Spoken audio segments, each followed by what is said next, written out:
Ladies and gentlemen, coming soon, a podcast you've all been waiting for.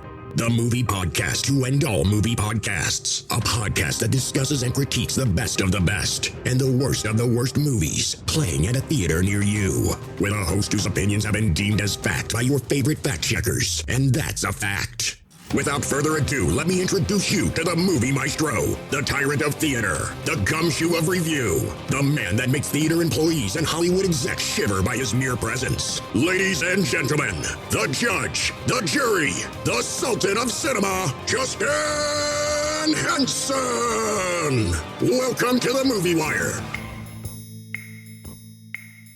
And welcome to this week's edition of The Movie Wire. I'm your host, Justin Henson, and welcome to the show. This week, we have 5 brand new films to review, including 2 that can be easily missed while you're browsing your favorite streaming platforms.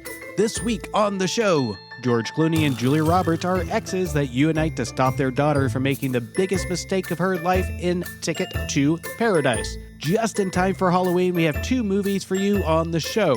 Art the Clown is back to kill a lot of people in Terrifier 2. And once you know the devil knows you in Pray for the Devil. And finally, we have 2 films that you may have overlooked that is brand new to streaming, including Piggy, which is based on a short film from 2018. And lastly, a girl questions reality as the world changes around her in Bo Roberts' The Great Awakening. Ready for my verdict? Let's get into it. Out of the windows to watch a roar and a burst of flame. The Movie Wire podcast. There it is. We just need people like me. The Wire.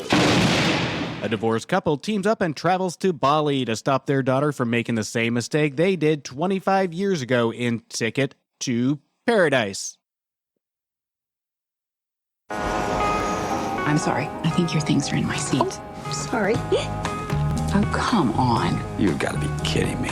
Excuse me, ma'am. I need to sit somewhere else. We used to be married. Worst 19 years of my life. We were only married for 5. I'm counting the recovery. In 4 days' time. Our daughter's going to marry a guy she just met in Bali, millions of miles from home. I just really want to kiss you. It's like I looked up for the first time and realized everything I ever wanted was right in front of me. She's throwing her career away. Just like her mother did. So I'm the only one who can stop her. She doesn't listen to him. Oh, champagne. Oh, 2, please. Just leave the bottle. Thank you. I won't let her throw her life away. We need to trick her into dumping him. As much as this will pain us both, we have to call a truce to make this work. Just be in lockstep. Hey! Did you make a pact to not murder each other until you murder me first? We are here for you, my love. Yes, we're in lockstep. Yes. Promise, no mean comments, Pretty sure you don't win anything for eating the whole pig. no arguing, Get up. no passive aggression. What about aggressive aggression? Try to keep the snoring down. I have a nasal strip. It's a mystery you're still alone. Mom, Dad, this is G'day. Almost supposed to yes, do today. You learned that to make me look bad. You don't need my help there. Are you sure they're not sharks? Come on, don't be a I chicken. might be working with the sharks. Come on. Can't believe I got bit by a dolphin. When I do that, with you? he said pressure. He said not- Georgia. So what's the plan? I say we steal the rings. How do they look? Disappointed. Do you think we're wrong? You're not wrong. Who are we to say that Lily doesn't know what's best for herself? I cannot believe you. What are you talking about? She found the rings. Where? In Mom's bag. I knew it. What? You clean up pretty good. There you go. It's not for the faint of heart. This is not his first rodeo. Okay, let's go. Let's go. Can we get something a little more age appropriate for these 2? Here we go. Which one? There's only one. I see 2. Oh, yeah.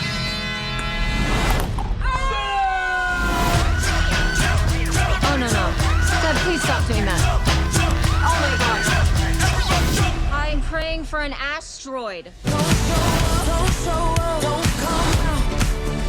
Now, walking into a theater to view Ticket to Paradise, I realized something strange. In a theater of about 30 or so people, I was the only one without gray hair. I can already tell the movie was successful in drawing in their target audience. Ticket to Paradise struck a note with me during my screening, just because earlier in the day I found out that my daughter just got asked to her first dance, and I was preparing myself to view a story about a daughter living her life after college and getting engaged to a boy that she barely knows. The plot to the movie gets my gears turning as I'm thinking about a plot as the trailers of the movie rolls, and plotting my next plan of action to stop this date from happening. Show me how it's done, George Clooney and Julia Roberts. Give me some pointers. So now the film has to accomplish appeasing the audience target and my emotional mindset, and I'm reminding myself to solely review the movie based on the movie, and not just the mood I was in. But then I also had to remind myself that the ones that are going to this movie do have kids, whether they're 4 or 40, and movies are supposed to enhance our emotional response. So let's just let the movie attempt to do its job. Ticket to Paradise star 2 of the biggest talents that always conquer the screen when they're in a movie. We have George Clooney with his ever so gigantic smile to show off his nearly perfect teeth and his precise symmetrical crow's feet wrinkles, and the always lovely Julia Roberts that at times the movie feels like they're having a smiling contest to see who has the biggest smile. It's almost like the film should have been shot for IMAX to support 2 of the widest smiles in Hollywood. These 2 are very likable as they always are on screen, and together the pair works without outperforming each other. Clooney and Roberts have a wonderful chemistry throughout the film, even when they are at each other's throat, which tends to get a little redundant as the first half of the movie it's constant and non-stop bickering between the 2, to the point where it feels too forced. In a beginning scene, we see Clooney and Roberts at their daughter Lily's graduation. Lily is played by Caitlin Dever, where even then they are arguing about an armrest within seconds of being together. And another scene, we see the parents separately on the phone with Lily, and all they can do is badmouth each other. What Lily's life must have looked like growing up with parents like this must have been a very stressful household. But Lily treats it as normality, which is more sad than funny, as the filmmakers try to disguise it with bright colors and back and forth one-liners between Clooney and Roberts. But of course, the filmmakers wouldn't give any reason for the audience to question this because it wouldn't be a feel-good rom-com. And it shows they don't want to raise any questions on this because Dever's character is just written as a vehicle to ensure Clooney and Roberts shine. She is underutilized in this, and she is a very talented actress. And when she first meets her future husband, G'day, played by Maxime Boutier, this would have been a perfect time for the movie to slow down and let us see their relationship under a microscope. So we have a couple to root for. It can still be a rom-com by discovering other characters other than Julia Roberts and George Clooney. But the filmmakers got greedy with the star power of Clooney and Roberts. The balance between the characters is non-existent in the first half, and they don't stop to just take a breath to have a normal conversation without a sarcastic comment, which makes the jokes get less and less funny as the movie goes on. The movie is written and directed by O.L. Parker, with also writing credits by Daniel Pipsky. Parker also wrote the sequel to 2008's Mamma Mia, which was a bold movie to make after the Broadway and movie success of the original. But Parker pulled that one off to be one of those rare occurrences that was just as good, if not a tad better, than the original in some aspects. Ticket to Paradise was a mix of Mamma Mia look and feel, but wanted so hard to be another My Best Friend's Wedding. When in retrospect, move a couple of the lines around in the script, rename a couple of the characters, and this could have easily been a sequel to My Best Friend's Wedding. It even had a mood transition scene that we saw in My Best Friend's Wedding, where we have a family at the restaurant where the whole table breaks out in song of I Say a Little Prayer, but in this one, it's a table getting drunk playing old 90s jams. It's not as fun as a mood transition from My Best Friend's Wedding, but it is a lot of fun, and the characters seem to be having a ball, which I was having fun with it. The film tends to transition to recycled and predictable territory after this scene, to movies that we have seen over and over and over again. So if you're expecting to see something different from this rom-com, sorry to say you will be greatly disappointed. This is a romantic novel of rom-coms where the story is basic, the characters, even though likable, their actions are predictable, and the outcome you see coming from a mile away and watching the trailers. What saves this movie is sparks of good writing, mainly from Clooney's character, David. He delivers some really memorable lines. There are 2 memorable scenes where Clooney delivers lines. One scene he delivers as his definition of marriage and the loss of marriage as he sits at a bar having a conversation. The other is when he gives a speech on why his definition doesn't matter, because it's not his life. The 2 speeches are well written and memorable and coincide with the transition of the movie without the audience even knowing or realizing it. Now, by the end of Ticket to Paradise, did it appease the audience? The gray-haired audience seemed to get a kick at the jokes on screen and seemed to really enjoy the ride. With me, the jokes were a hit or miss. There were a few times I laughed, but the filmmakers tried too hard by consistently throwing throwing these jokes to the audience without taking any sort of breath. The film is successful in entertaining its target audience. It's a carbon copy of almost every rom-com out there, and this is the type of movie that people will see not for its uniqueness, but for 3 reasons. They love rom-coms, they love George Clooney or Julia Roberts, or they just want to turn off their brains and have a feel-good experience. The movie reminded me of romantic novels. Every book usually has the same concept and predictable plot, but why does it have such a hardcore following? The reason is simple. This is what they like, and they like the way it makes them feel reading it. Now, you know what? I don't know if it was the emotional blow for my daughter having a date for her first dance, but I have to admit the movie hit me in the gut emotionally by the end of it, and in a good way. I think my daughter is happy I saw this movie before having the conversation at dinner, because now I don't have any plans to separate her from having a date to her first dance. But I'll tell you this, I will have a George Clooney smile but a Robert De Niro dad speech waiting for this boy right before the dance. I'm giving Ticket to Paradise 2.5 stars. The follow-up to 2016's Terrifier, which had a very limited theatrical release in 2018, but mostly stuck to being available on streaming platforms. Terrifier 2 brings back Art the Clown after being resurrected by a sinister entity. Art the Clown returns to the timid town of Miles County, where he targets a teenage girl and her young brother on Halloween night.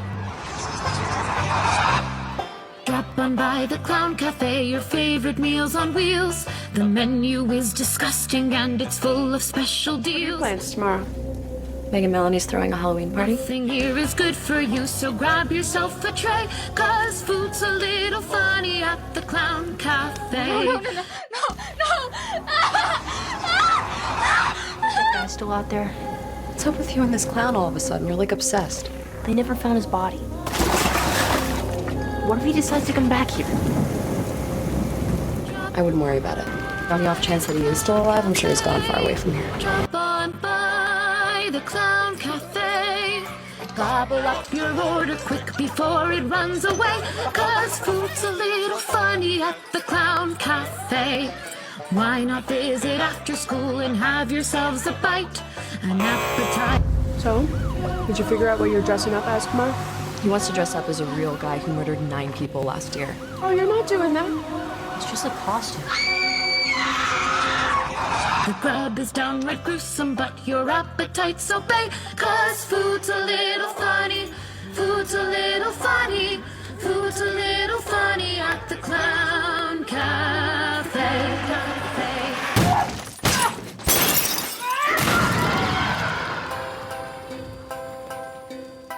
Now, if I had to choose 2 words to describe my experience with Terrifier 2, it would be absolutely ridiculous, but not necessarily in a bad way. I had never seen the original Terrifier until the night before viewing Terrifier 2, and I found the first one to just be okay as a streaming flick, but with a truly exceptional creepy first 30 minutes. But Terrifier 2 piqued my curiosity, and I found it curious that a film like this would have a theatrical release after a limited release of the first one. And before I dive into this review, let me just state up front that this film is not for everyone. Maybe not even for a majority of the population. And I can understand that scenes like breaking a woman's arm off like a stick over your knee, peeling back scalp, throwing acid in a victim's face, and shoving a knife straight into the genitals of a man might not have an appeal to a lot of us. The filmmakers didn't make Terrifier 2 for them. They made it for 2 groups. The fan base that loved to see complete and utter cheesy gore fests where you just hold your fist up to your mouth and shout, "Oh, that's nasty." And the second group I will get into in just 1 second. I'm not usually a fan of just gore without a rhyme or reason or point, and this film definitely goes to the extreme to make it known that there is no rhyme, reason, or point to its gruesome madness. But holy, these filmmakers are passionate. You can see the passion in their work that they are putting into this movie to get a reaction from the audience, and they are wildly successful in not asking but demanding a reaction from its audience. There is a certain passion to this project that shines on screen, and it's not in attention to detail. It's not in making it realistic, especially when it comes to the realism of the special effect. The filmmakers use the utter idea of what's happening to gain a reaction. The film was directed by Damien Leone, who knows all of this. He knows it, and we know the effects look cheesy, but it's the fact that Leone lets the audience put in the work to imagine it, as he just gives a cheesy-looking idea of it. To give an idea, when entertaining a theater, I counted 10 people. By the time the credits rolled, we were down to 7. So again, I will state this movie will not be for everyone. And in some cases, it's not my cup of tea, and will most likely be a one-time watch for me. But what I can really appreciate is what the Terrifier is trying to do. Now, earlier I stated 2 groups that this was meant for. That second group I was referring to is anybody that was a fan of the slasher genre of the 80s. Right when the opening credits come up in the beginning with an 80s style electro beat to it, it really sets the tone for where the movie was going. The film never strays from this tone and it stays consistent. The audience that grew up on horror and slasher films of the 80s will certainly appreciate that feel. At times we almost get flashbacks from A Nightmare on Elm Street mixed with Friday the 13th, Part 7. Director Damien leans on this tone pretty heavy and it honestly works fantastic, especially for those that grew accustomed to these types of movies. Damien ups the ante for those that have seen slasher flick after slasher fic and are accustomed to seeing the same type of slasher kills. Now, this is a love letter to those that love the slasher genre of the 80s, with some new and extreme slasher kills that would make Freddy and Jason blush. I can sit here and talk about the story, the plot, the character development, etc., but that's not what the filmmakers wanted the audience and viewers to focus on. And again, Damien is upfront and honest in his clarity on the type of film he wanted to make, so I'm not going to go into detail about any of those topics, but for those of you that want to know, here it is. And it should go fairly quick. The plot is basic, the story is inconsistent, the characters are okay and likable for the most part, half the cast overacts, and yes, some of the actions from the characters, including Art the Clown, are unbelievable. And to be perfectly honest, if you are dying to know the answers to these types of questions, this movie is probably not for you. The only thing that holds the fun back in this movie is the same that holds back the first movie, which is quitting while you're ahead. Both films seem to stretch beyond the material and seems drawn out, especially Terrifier 2 at almost a 2.5-hour runtime. There are scenes where I was rolling my fingers in a circular motion to have the scene get on with it, which seemed more of an editing issue than a writing issue. There are scenes where you just see the characters standing still with no purpose. And for a horror slasher flick with no real depth and story, 2.5 hours is a little bit of a stretch to drag on this film. Terrifier 2 is in no way a great film, and to its credit, it doesn't want to be, and it's honest and clear of what it wants to accomplish. It wants to be just a cheesy slasher flick that invites the audience in with its clever 80s vibe, and it's like what I tell my daughter Brooklyn. As long as you're honest with me, there's no reason to get in trouble. And director Damien Leone is not in trouble in my book. He does a great job of what he sought out to do, which is get a reaction. There are times I peeked through my fingers, crossed my legs, and squirmed in my seat. It made me see through all of its faults to just enjoy the ride. This is a film that has its target audience, and that target audience will love it. And again, it is a love letter to fans of this genre. It's nothing more, nothing less. And to me, when I say there has to be a rhyme or reason to have immense amount of gore in it, to have it make sense to me, I can't really believe I'm saying this, but this movie proved me wrong. Just this once. I'm giving Terrifier 2 3 stars. Now, before we get into the rest of the show, don't forget to check out my reviews for movies that just hit streaming and are available to rent or buy now, including Don't Worry Darling, one of the best horror movies of the year, Barbarian, Pearl, Bros, Bodies, Bodies, Bodies, Spirit Hollween the movie, and Jeepers Creepers Reborn. You can find those reviews on my previous episodes, and just a reminder, if you haven't yet, make sure you hit follow or subscribe and leave me a review on Apple Podcast. And don't forget to check me out and follow me on Instagram and Twitter at Movie Wire Show. Now let's hear from a couple of guys that I've been dying to have a beer with. Let's hear from my buddies over at Decayin with the boys. Welcome back to the Joe Tutorial. Whoa, Matt, this isn't an episode, it's a trailer. Well, what the hell's a trailer, Adam? It's where we tell people what they can expect from our podcast, Decayin with the boys. Well, they can expect to hear us talk shop on pro wrestling, craft beer, horror movies, and pop culture, like Britney Spears' creepy father and stuff like that. We've literally never talked about Britney. But we do take our shots at everything else you said. Well, then I guess I can also tell them they can find us on Spotify, Google Podcasts, Apple Podcasts, Stitcher Radio, and Anchor FM. And don't forget to find us on all social media at Decayin WTB. Cheers. A nun prepares to perform an exorcism and comes face to face with a demonic force with a mysterious tie to her past in Pray for the Devil. I know it's unusual in this day and age to devote your life to something spiritual. Hey, good morning, Ann. But ever since my mother's issues, I've always felt a calling to help people. Natalie's parents believe that she is being possessed by some sort of evil entity. She's not as scary as she looks. She can hear you. You're my favorite person here. Us girls, we gotta stick together in this place. We have a female student in the class, only as an observer. Because as you know, women are strictly forbidden from performing exorcism. Female surgeons were once unthinkable. Somebody had to be the first. When you enter the room of the possessed, you are walking onto a battlefield. Strike terror, Lord, into the beast, now defiling this innocent child. I can't hear you. No!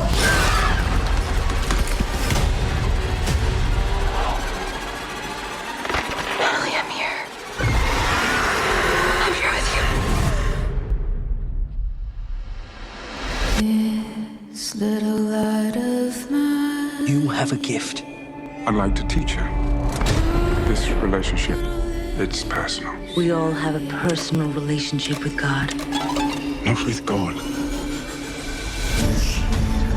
This feeling has followed me my entire life.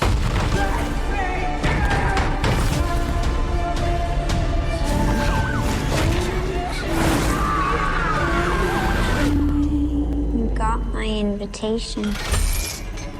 We've been waiting for you.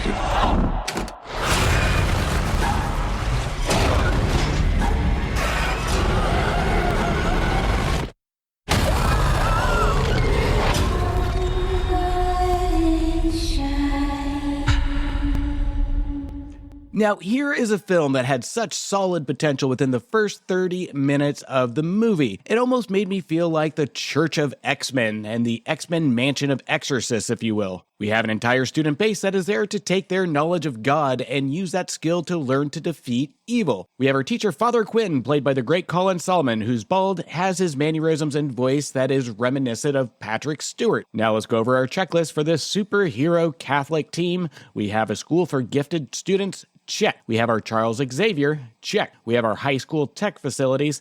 Check. The only thing missing was a jet popping out from the front yard and a dramatic cutscene with high-octane music of our priest ditching the standard black priest outfits to change into an overly done latex over-the-top suit. And instead of X on the chest, we have a cross. Now that is a movie I would see, and that is a movie we did not get. The first 30 minutes of Pray for the Devil is actually pretty entertaining and interesting. We have a mysterious nun, Sister Anne, played by Jacqueline Byers, who discusses her entry into the school with psychologist Dr. Peters, played by Virginia Madsen. The two discuss the protocol defining what possession is and the step the facility has to take to make sure that an exorcism is necessary. Sister Anne is determined to become an exorcist due to the trauma she had with her mother in whom she thinks was possessed, and not suffering from schizophrenia like the doctors stated. The church prohibits females from becoming exorcists because that is a male's job that they state in the movie. Why, you ask? I have no clue. That would have been a much more interesting storyline in the second half of the movie to find out,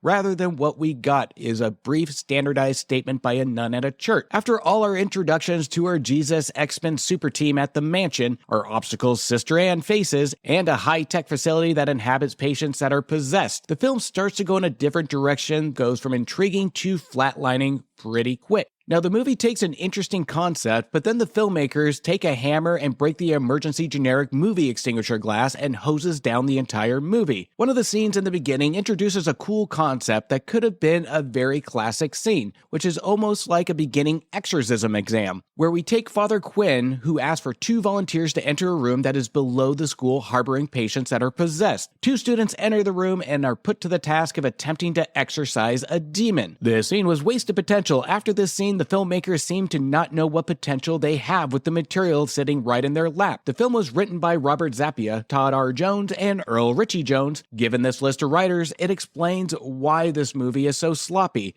Zappia is the only writer in those three that have any horror credit penning a horror film, and that was with Hollween H2O in 1998. In regards to Todd Jones and Earl Ritchie Jones, they have pretty much the same writing credits, which is the 1993 TV show In Living Color, Johnson Family Vacation, and the 2011 animated tale Rio. Mix that with director Daniel Stamm, who is known for limited generic work such as 2010's The Last Exorcism, 13 Sins, and directing one episode of multiple TV shows. The feel of the movie is that of a generic PG-13 film that we have seen and forgotten about over the years. It doesn't push the envelope when it comes to scary, tense moments, curiosity, or challenges the audience with deception of a demon. When we are dealing with possession in a movie, the question of what's real or fake, or just looking at a possessed person on screen, there should be at least some sort of level of intensity. But sadly, there is not. We get as much action and intensity as a made-for-TV movie from the 80s. The film never utilizes the situations, characters, or environment to its full advantage. It's like they took the most promising premise it had, ran the script by a Catholic priest, and the priest had to exorcise it. The only thing keeping us holding on is the curiosity that the characters build, that hopefully this would be worth it for the payoff of the climax. And of course, it does not. The characters are well written, but the most intriguing characters are the ones we rarely see, such as our psychologist Dr. Peters and Father Quinn. These two characters are the strongest of the movie that raise questions about the practice of what they're doing, but the filmmakers never give them the opportunity to discuss the most interesting topic of the film, psychology versus religion, when it comes to possession. It's almost like we have a team of writers that are wide open on a field and the opposing team is just sitting down playing grass. The whole writing team has an option to score, but instead they sit down and pick grass too because it looks fun. You want to shout at the screen? This is your chance to score. Address this material and make it relevant to the tension of the film. Pray for the Devil has a solid 30 minutes after it becomes the victim of its own writing, and a PG-13 rating that takes no risk even though it's sitting on a goldmine of material after what it addresses in the first 30 minutes. What a waste of a good idea. But hey, there is a story about a team of super exorcists still on the table if anybody wants in. Now that is a movie I would watch. I'm giving Pray for the Devil 2 stars. Piggy is a film about an overweight teen that is bullied by a clique of cool girls poolside. The long walk home will change the rest of her life. Hi, this is Carlota Pereda. I'm the writer and director of Piggy.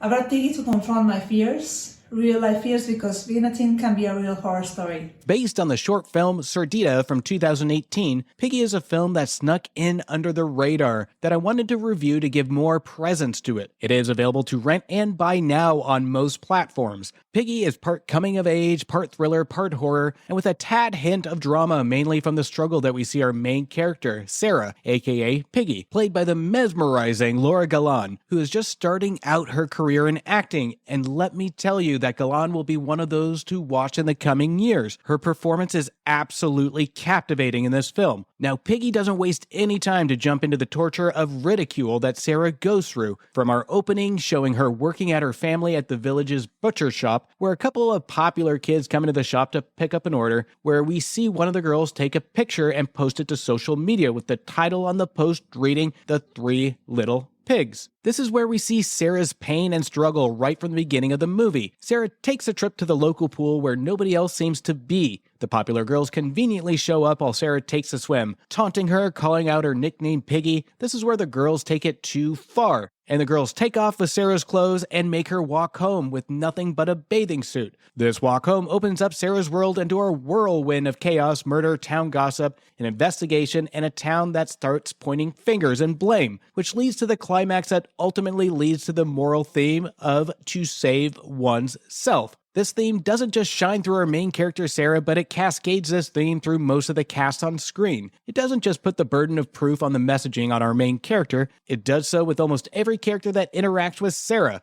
Now, the film, of course, shows us the pain of torment that Sarah encounters and the term desperation when it comes to what it means to Sarah versus the rest of the characters. It is completely different, and each character holds their own definition of actions towards the theme of desperation. Whether that's coming time to face death with a list of sins, mistreating your children, not having faith in overall humanity, each one of these characters are faced with these desperation scenarios. And whether you like the character or the character's actions or not, the film doesn't focus on this. We see each character's actions, but the film is more committed to leading up to the moral dilemma that each character will eventually have to face. It would be easy to call Piggy a revenge horror film. It is more than that, and with all the characters' actions, this I would not define as a revenge horror film, rather than almost a dramatic horror, because in a way we feel horror for a lot of these characters' situations. Maybe not their actions that are at times hard to watch, but we understand the pressure of society and wanting to fit in. And as I discuss actions and the need to wanting to fit in, this hits harder with our main character Sarah, where we see a crescendo of events that lead to more attention than she bargained for, and her pressure that grew from a small select few to an entire village. And her performance is absolutely spot on, where she is torn between a tormented life, hopelessness, to a drive of taboo temptation. Gallen's subtle but powerful performance is a performance that stays with you well after the movie, where we have a subtle, unsettling feeling when the credits roll.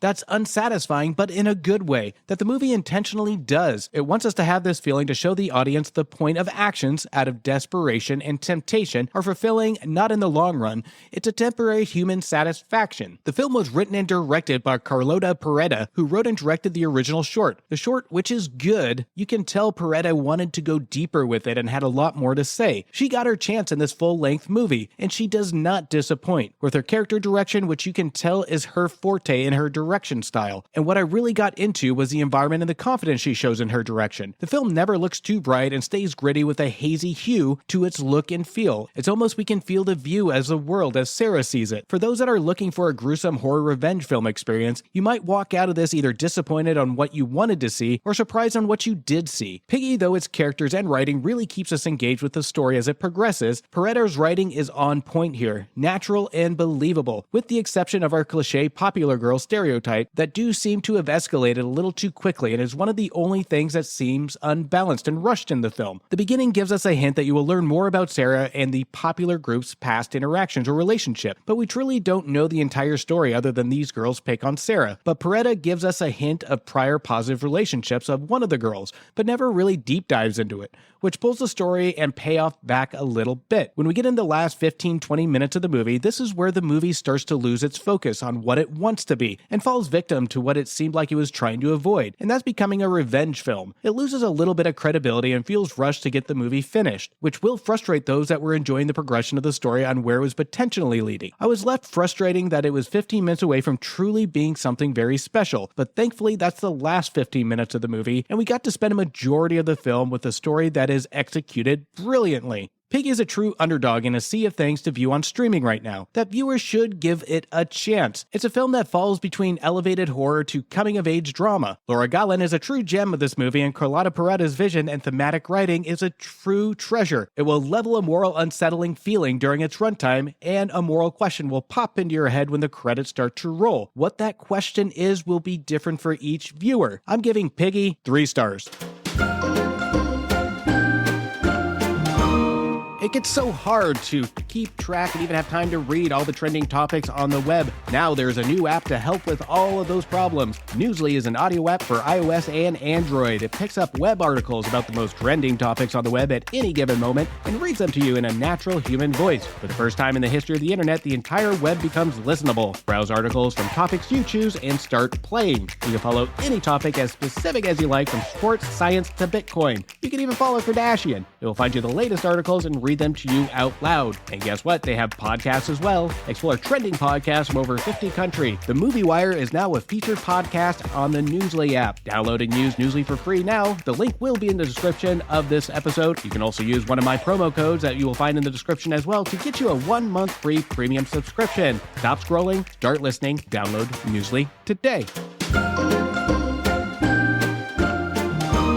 New to streaming and available on Amazon Prime Video and Tubi streaming services now is a film by Bo Roberts. The Great Awakening about Lindsay, played by Julia Steer, begins to question the reality as the world around her changes. Indeed it has come, when you will be scattered, each to his own home. And I will be alone. Yet, I am not alone. Dan, I need you to come home and help me. I feel like I'm losing my mind. Get your evil hands off me! What if this is just another dream and I just woke up like this? And you coming in and I'm wearing these clothes and I know it sounds crazy. I'm pretty sure I've hallucinated a few times. I've heard things, but then I've gone to check them out and they're not happening. What was that about? The door. I'm pretty sure I even caught my reflection watching. Do you hear that sound? I've been hearing it randomly the last few days. I've been hearing the same thing.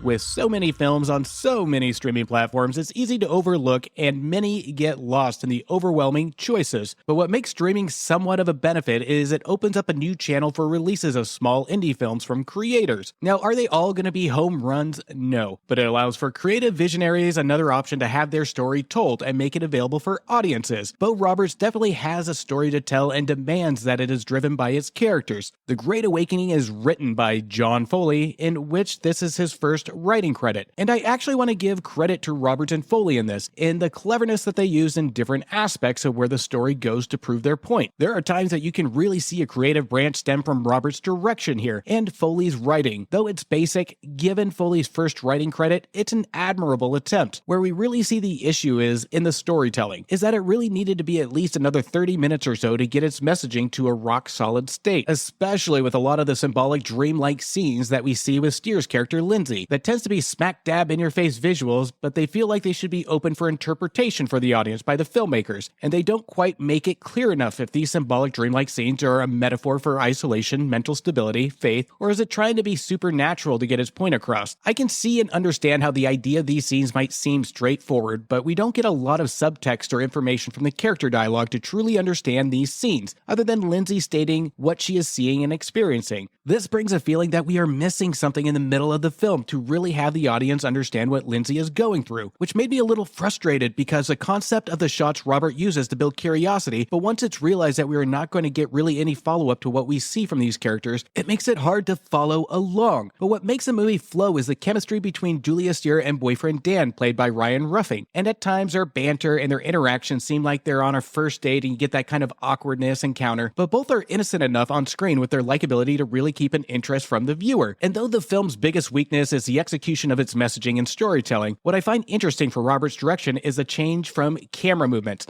This encouraged me to give The Great Awakening 2 viewings, so I could pay closer attention to the technical techniques. The first viewing, I noticed some scenes that the camera was extremely shaky, and I thought to myself, this camera work just looks extremely cheap. But after the second viewing, I started thinking to myself, this shaky camera movement actually works well in this environment. Most of the shakiness comes from inside Lindsay's apartment, and the shaky camera movements actually help with the feel and mental confusion and chaos. When we get to the climax without giving anything away, this is the part that needed the extra 30 minutes prior to the final 10 minutes, along with needing some contrast to the lighting to transition from the lighter tone of the film to the darker tone when we experience something happening to really enhance a sense of worry, danger, and confusion. Roberts has some really good stuff going on here when it comes to the technical aspects and visuals, but the story progression and dialogue hold the film back from truly delivering a clear intent on messaging or what the film really wants to be, and it relies on some visuals that to the filmmakers it might seem clear enough, but to the viewer it isn't clear enough without proper subcontext. The Great Awakening is only an hour long, but if you're a fan of small indie films, you might actually appreciate some of the visuals and some technical subtleties. That Bo Roberts puts into this. I'm giving The Great Awakening 2 stars.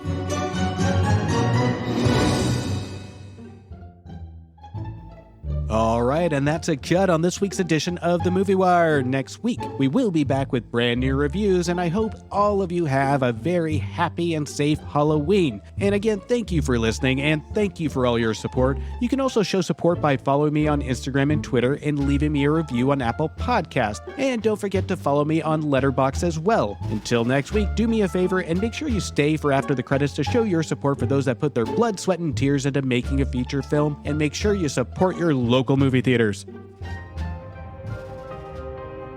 A verdict has been made on this episode of The Movie Wire by your host, Justin Henson. He thanks you for listening to the show.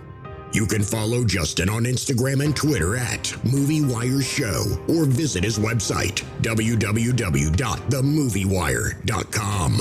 Oh, and don't forget to leave a review on Apple Podcast and Spotify. I'm sure he'd love to hear from you. Until next time, we will see you at the movies. Thank you for bringing me to the movies.